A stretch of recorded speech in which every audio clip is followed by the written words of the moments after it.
코로나19로 궁지에 몰린 일본 아베 총리가 난데없이 한국인에 대한 사실상 전면적 입국 금지 조치를 취해 국민적 분노를 자아내고 있다. 아베의 속셈은 무엇일까? 뉴스 검색이 불꽃 검색해봤다. 구독과 좋아요 부탁드립니다. 각종 스캔들에도 살아남았던 일본 아베 총리의 현재 정치적 입지는 이전과는 질적으로 다르다. 워낙 정치 문제에 별 관심이 없는 일본인의 특성상 매번 스캔들이 터져나와도 금방 잊어버렸지만 코로나19는 다르다. 당장 간섭하거나 간섭받기 싫어하는 일본인 개개인의 일상을 파고드는 보건 건강상의 문제라서 그렇다. 덕분에 아베의 지지율이 30% 후반대까지 떨어지고 있다. 심지어 아베 정권 최대치적으로 선전하고 있는 도쿄올림픽의 개최도 불안하다.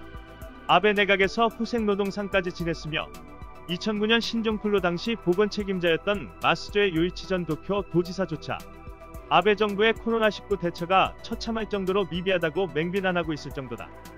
이런 가운데 찾은 돌파구가 만만한 한국이라는 얘기다.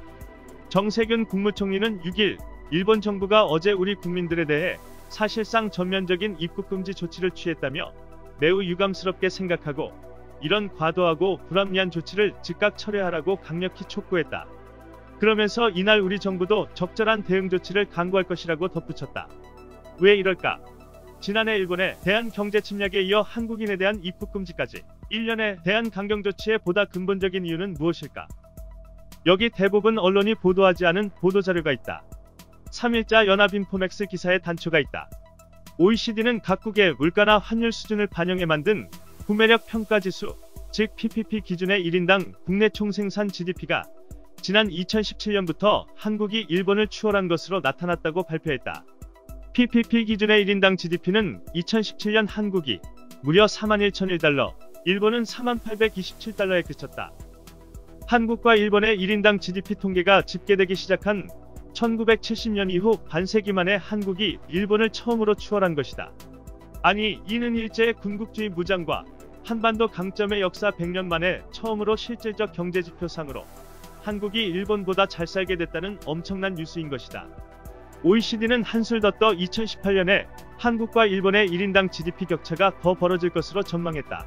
한국과 일본의 2018년 1인당 GDP가 아직 집계되지는 않았지만 OECD는 2018년 한국 1인당 GDP 잠정치는 42,135달러, 일본 1인당 GDP 예상치는 41,501달러로 내놨다.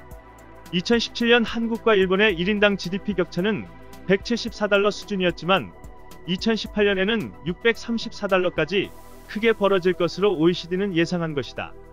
연합인포맥스는 이와 관련해 한국은행 관계자의 말을 빌어 이 같은 결과가 양국의 실질 구매력 차이에 의한 것으로 물가를 고려하면 우리나라 소득이 일본 사람들보다 더 나을 수 있다는 의미라고 설명했다. 이 관계자는 생활 물가가 싸면 실질 구매력은 더 높다라며 가격 수준 자체가 우리나라가 일본보다 상대적으로 낮기 때문에 실질적으로는 우리나라 국민이 일본 국민보다 개인적으로는 더 부유하다는 의미라고 덧붙였다. 참고로 구매력 지수 즉 PPP 기준 GDP는 각국의 화폐 가치와 물가 수준을 고려해 양국 간 실질적 비교가 가능하게 만든 것으로 각국의 국내 총생산을 단순히 달러로 환산한 명목 GDP를 보완해 사용되는 경제지표다.